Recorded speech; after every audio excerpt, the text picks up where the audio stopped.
প্রিয় শিক্ষার্থীবৃন্দ, আসসালামু আলাইকুম। ধামরাই সরকারি কলেজের অনলাইন ক্লাসে তোমাদের স্বাগতম।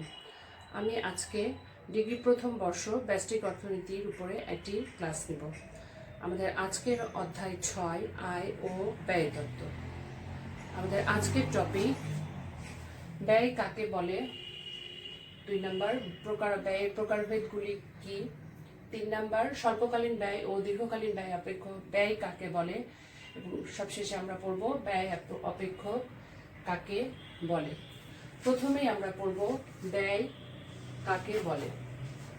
আমরা জানি উৎপাদন করতে গেলে একজন বিক্রেতাকে বিভিন্ন উপকরণ সংগ্রহ করতে হয়।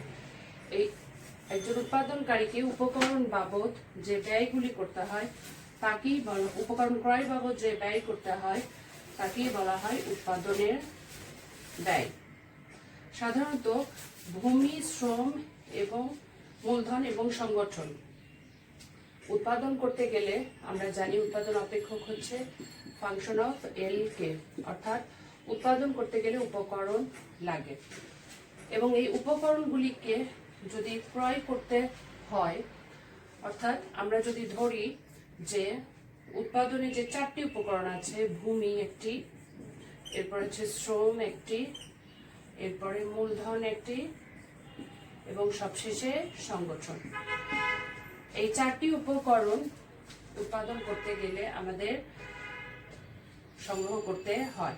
এখন উৎপাদন কার্যক্রম পরিচালনা করার জন্য উদ্যোক্তাকে এই যে উপকরণ সংগ্রহ করতে হয় এর পিছনে অর্থ ব্যয় করতে হয়। কাজে আমরা বলতে পারি উৎপাদন ব্যয় কাকে বলে। উৎপাদনের বিভিন্ন পর্যায়ে একজন উৎপাদক বিভিন্ন উপকরণ সংগ্রহ এবং তা উৎপাদন কাজে ব্যবহার করার জন্য যে পরিমাণ অর্থ ব্যয় করে তাকেই বলা হয় উৎপাদনের ব্যয়। এবং ব্যয়কে সাধারণত আমরা সি দ্বারা প্রকাশ করি। আমরা সাধারণত জানি ভূমির পিছনে উৎপাদনকারীকে যে ব্যয় করতে হয় তাকেই বলা হয় খাজনা। এরপরে আমরা বলতে পারি অর্থাৎ ভূমির পিছনে যে ব্যয় হবে এটির নাম হচ্ছে খাজনা। এরপরে শ্রমের পিছনে উৎপাদনকারীকে যে ব্যয় করতে হয় তাকে আমরা বলি মজুরি। এরপর মূলধনের পিছনে যে ব্যয় করতে হয় তাকে আমরা বলি সুদ এবং সংগঠনের পিছনে যে ব্যয় করতে হয় তাকে আমরা বলি মুনাফা। এখন অর্থনীতিতে ব্যয় বলতে আমরা কি বুঝবো? এই 4 ধরনের যে ব্যয়, এই ব্যয়ের সমষ্টিকে বলা হবে অর্থনীতিতে উৎপাদনের ব্যয়। অতএব ব্যয় বলতে আমরা কি বুঝবো? ব্যয়কে আমরা ইংরেজিতে কস্ট সি দ্বারা প্রকাশ করি। ব্যয় হচ্ছে এই 4 ধরনের ব্যয়ের সমষ্টি, অর্থাৎ খাজনা প্লাস মজুরি প্লাস সুদ এবং মুনাফা। এই 4টির সমষ্টিকে অর্থনীতিতে ব্যয়। কাজেই আমরা বলতে পারি উৎপাদন ব্যয় হচ্ছে কোনো একক ফার্ম কিংবা উৎপাদন কর্তৃক দেয় খাজনা, মজুরি, সুদ ও মুনাফার সমষ্টি। এখন আমরা পড়ব ব্যয়কে আমরা কিভাবে প্রকাশ করি। অর্থনীতিতে ব্যয়কে আমরা তিনটি অর্থে আমরা প্রকাশ করে থাকি। প্রথম হচ্ছে আর্থিক ব্যয়। 3টি অর্থে আমরা ব্যয়কে প্রকাশ করে থাকি। প্রথমটি হচ্ছে আর্থিক খরচ বা ব্যয়, দ্বিতীয়টি হচ্ছে প্রকৃত খরচ বা ব্যয় এবং তৃতীয়টি হলো সুযোগ খরচ।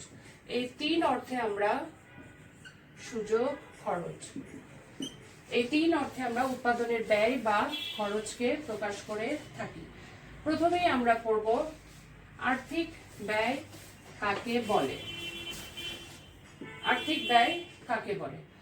আর্থিক ব্যয় হচ্ছে কোনো একটি নির্দিষ্ট সময়ে একটি নির্দিষ্ট পরিমাণ দ্রব্য, সামগ্রী ও সেবা কার্য উৎপাদনের জন্য যে পরিমাণ অর্থ ব্যয় করতে হয় তাকে উৎপাদনের আর্থিক ব্যয় বা খরচ বলা হয়। অর্থাৎ শ্রমিকের মজুরি, কাঁচামাল ক্রয়ের ব্যয়, খাজনা, সুদ, সংগঠনের পাওনা ইত্যাদি সব ধরনের ব্যয়ই হচ্ছে আর্থিক ব্যয়ের অন্তর্ভুক্ত। আর্থিক ব্যয়কে আবার আমরা দুই ভাগে ভাগ করি, দুই ভাগে বিভক্ত। প্রথমটি হচ্ছে স্পষ্ট ব্যয়,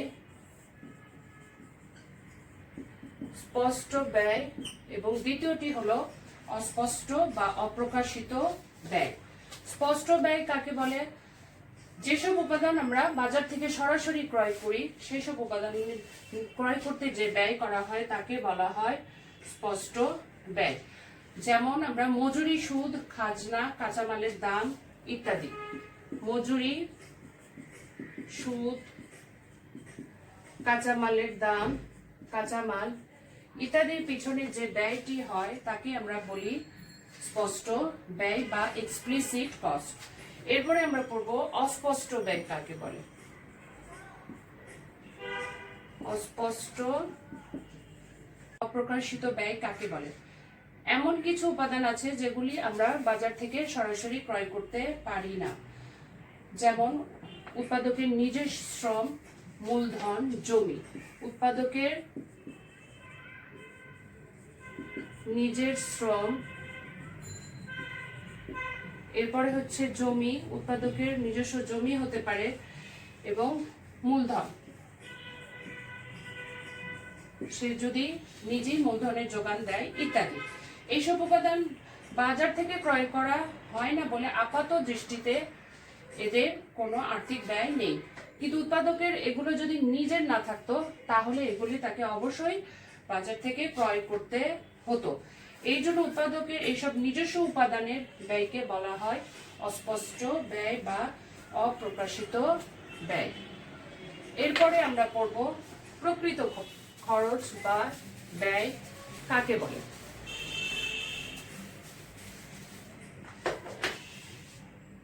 প্রকৃত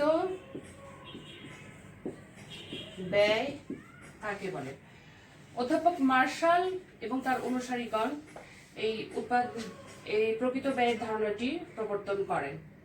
কোন দ্রব্য উৎপাদন করতে যে পরিমাণ কষ্ট বা ত্যাগ স্বীকার করতে হয় তাই হলো প্রকৃত ব্যয়।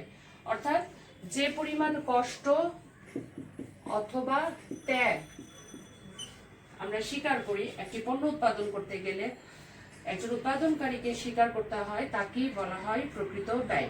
অর্থাৎ কোন দ্রব্য উৎপাদনের প্রকৃত ব্যয় হলো উপাদান সমূহের ত্যাগ, বেদনা ও মানসিক যাতনার সমষ্টি। যেমন আমরা বলতে পারি শ্রমিক কাজ করতে গিয়ে যে কষ্ট অনুভব করে, শ্রমিক কাজ করতে গিয়ে কষ্ট অনুভব অবশ্যই করবে, এটি হচ্ছে শ্রমিক যে যতটুকু সে অনুভব করবে সেটি হচ্ছে তার প্রকৃত ব্যয়। এছাড়া মূলধনের মালিক সঞ্চয় করতে গিয়ে, অর্থাৎ মূলধনের মালিক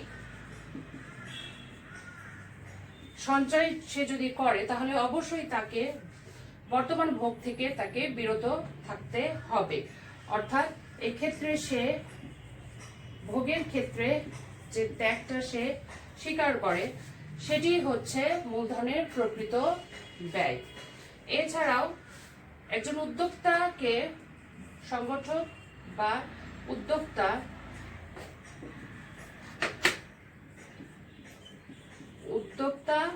বা সংগঠক সে যে ঝুঁকি বা অনিশ্চয়তা যে বহন করে তাকে অবশ্যই একটা ব্যবসা বা উৎপাদনের জন্য তাকে ঝুঁকি নিতে হয়, অথবা অনিশ্চয়তা, ব্যবসায়ী মুনাফা সে লাভ হতে পারে, আবার সে ক্ষতিগ্রস্ত হতে পারে।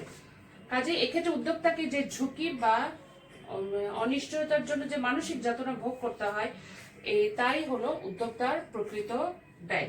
কাজেই আমরা বলতে পারি কোনো দ্রব্য উৎপাদন করতে গিয়ে উৎপাদনের বিভিন্ন উপকরণকে যে শ্রম ও ত্যাগ স্বীকার করতে হয় তার ক্ষতিপূরণ স্বরূপ যে অর্থ প্রদান করা হয় তাই হলো উৎপাদনের প্রকৃত ব্যয়। এরপরে আমরা পড়ব সুযোগ ব্যয়। অর্থনীতিতে সুযোগ ব্যয় ধারণাটি খুবই গুরুত্বপূর্ণ। সুযোগ ব্যয় বা অপরচুনিটি কস্ট।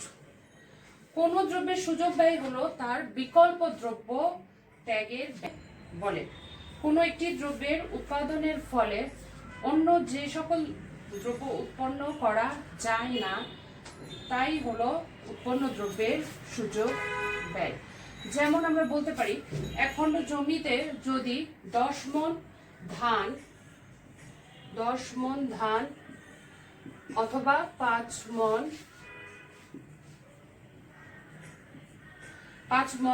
গম উৎপাদন করার সুযোগ থাকে, তাহলে একজন উৎপাদনকারীকে অবশ্যই এর যে কোনো একটি উৎপাদনের সিদ্ধান্ত নিতে হবে।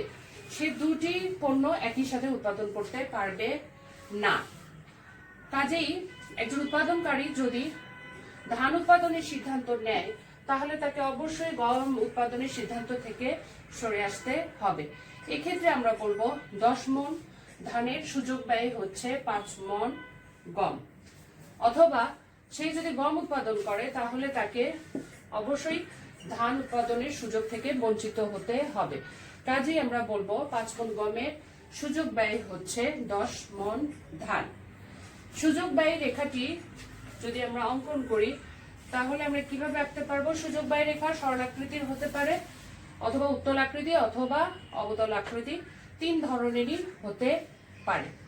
আর সাধারণত আমরা সুযোগ ব্যয়কে আমরা একটি অবতল রেখার সাহায্যে দেখাই। এক্ষেত্রে ভূমি অক্ষে থাকবে একটি দ্রব্য এক্স দ্রব্য এবং উল্লম্ব অক্ষে থাকবে ওয়াই দ্রব্য। এরপর আমরা দেখাবো ভূমি অক্ষে এক্স দ্রব্য এবং উল্লম্ব অক্ষে ওয়াই দ্রব্য। মনে করি একটি উৎপাদক প্রতিষ্ঠান একটি সমাজে তার সমস্ত উপকরণের সাহায্যে সে ও এ পরিমাণ এক্স দ্রব্য উৎপাদন করতে পারবে, অথবা ও বি পরিমাণ সে ওয়াই দ্রব্য সে উৎপাদন করতে পারবে। কাজে এই ক্ষেত্রে ও এ পরিমাণ এক্স দ্রব্যের সুযোগ খরচ হচ্ছে ও বি পরিমাণ ওয়াই দ্রব্য, অথবা ও বি পরিমাণ ওয়াই দ্রব্য উৎপাদনের সুযোগ খরচ হচ্ছে ও এ পরিমাণ এক্স দ্রব্য। এখন যদি উৎপাদনকারী যদি উভয় পণ্যই উৎপাদন করে তাহলে সে সুযোগ খরচ রেখার উপরে যে কোনো বিন্দুতে সে থাকতে পারে। যেমন আমরা বলি এ বি সি। এই ক্ষেত্রে সে যদি এক্স এ বিন্দুতে সে যদি থাকে তাহলে সে এক্স দ্রব্যের ও এম পরিমাণ এবং ওয়াই দ্রব্যের ও এন পরিমাণ উৎপাদন করতে পারবে। তেমনি ভাবে সে যদি সি বিন্দুতে থাকে তাহলে সে এক্স দ্রব্যের এন পরিমাণ M1 পরিমাণ এবং ওয়াই দ্রব্যের N1 পরিমাণ সে উৎপাদন করতে পারবে। এখন যদি উৎপাদনকারীকে সিদ্ধান্ত নিতে হয় সে এ বিন্দুতে থাকবে তার খরচটা নাকি সি বিন্দুতে থাকবে, যে কোন একটি থাকলে অপরটি থাকবে না। কাজে এক্ষেত্রে আমরা বলবো সে যদি M1 পরিমাণ এক্স দ্রব্য এবং N1 পরিমাণ ওয়াই দ্রব্য, এই দুটি দ্রব্যের মধ্যে সে যে কোনো একটি পণ্য সে উৎপাদন করতে পারবে এবং অপর পণ্যটি তাকে ছেড়ে দিতে হবে। কাজেই আমরা বলতে পারি যে M1 পরিমাণ এক্স দ্রব্যের সুযোগ খরচ হলো N1 পরিমাণ ওয়াই দ্রব্য। এখন আমরা পড়ব স্বল্পকালীন উৎপাদন ব্যয় কাকে বলে এবং দীর্ঘকালীন উৎপাদন ব্যয় কাকে বলে। আমরা উৎপাদন ব্যয়ের নানা রকমের প্রকারভেদ পড়ব। কালের ভিত্তিতে বা উৎপাদনের সময়কালের ভিত্তিতে উৎপাদন ব্যয়কে সাধারণত দুই ভাগে ভাগ করা যায়। প্রথমটি হচ্ছে স্বল্পকালীন উৎপাদন ব্যয় এবং দ্বিতীয়টি হলো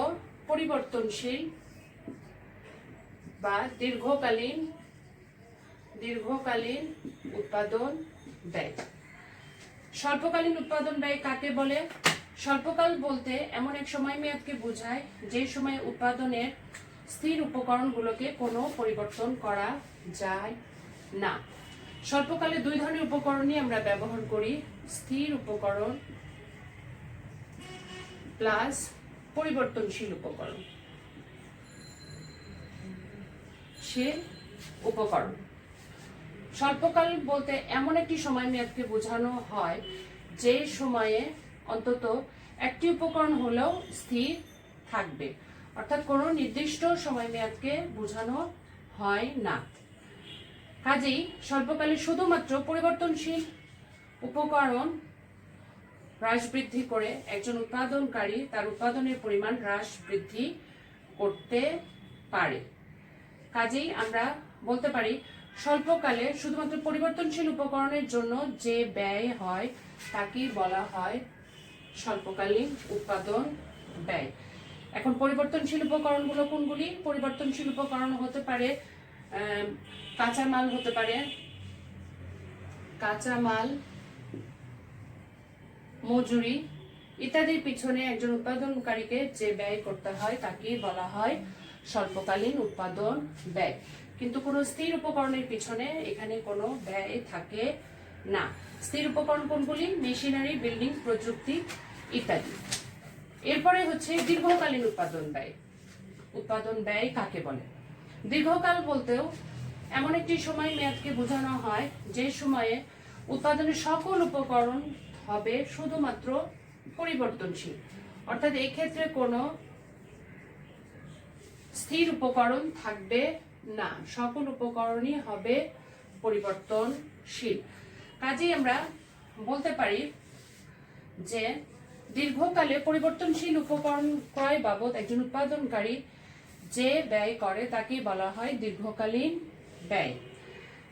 সাধারণত দীর্ঘকাল বলতে কোনো নির্দিষ্ট সময় মেয়াদকে বোঝানো হয় না। কৃষিক্ষেত্রে আমরা 3-4 মাসকে সাধারণত দীর্ঘমেয়াদ বলতে পারি, অথবা শিল্পক্ষেত্রে 1-2 বছর ইত্যাদি, বা আরো অনেক বছর আমরা দীর্ঘকালের অন্তর্ভুক্ত বলতে পারি।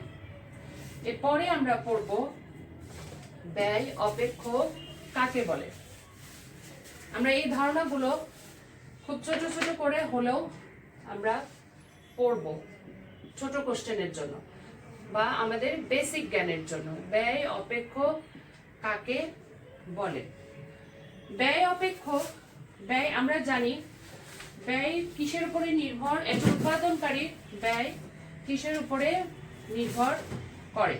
আমরা জানি উৎপাদনকারীর ব্যয় নির্ভর করে তার উৎপাদনের উপরে, অর্থাৎ সি নির্ভর করছে কিসের function? Function of Q. Q হচ্ছে পরিমাণ বা উৎপাদন, এখানে কিউ হচ্ছে উৎপাদন। একজন উৎপাদনকারী উৎপাদনের উপরই তার ব্যয়টা নির্ভর করে। উৎপাদনের পরিমাণ যদি বেশি হয় ব্যয়ের পরিমাণ বেশি হবে, উৎপাদনের পরিমাণ যদি কম হয় ব্যয়ের পরিমাণও কম হবে।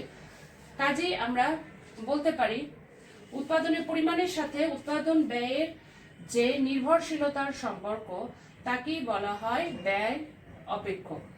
ব্যয় অপেক্ষকে আমরা সি সমান ফাংশন অফ কিউ এই আকারে লিখে থাকি। এখানে সি হচ্ছে ব্যয় এবং কিউ হলো উৎপাদনের পরিমাণ এবং এফ হচ্ছে অপেক্ষ।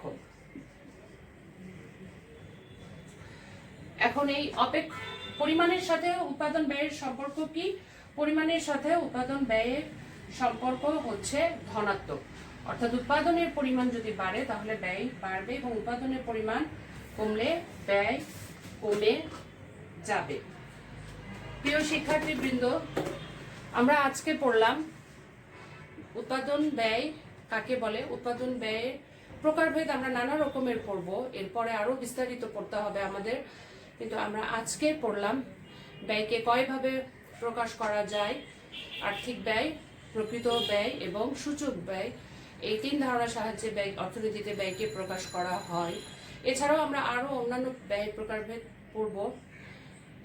এর সাথে আমরা পড়লাম স্বল্পকালীন ব্যয় কাকে বলে, দীর্ঘকালীন ব্যয় কাকে বলে এবং ব্যয় অপেক্ষক কাকে বলে। আশা করি ক্লাসটি তোমাদের ভালো লেগেছে। তোমাদের সকলের উজ্জ্বল ভবিষ্যৎ কামনা করে আজকের মতো এখানেই শেষ করছি। আল্লাহ হাফেজ।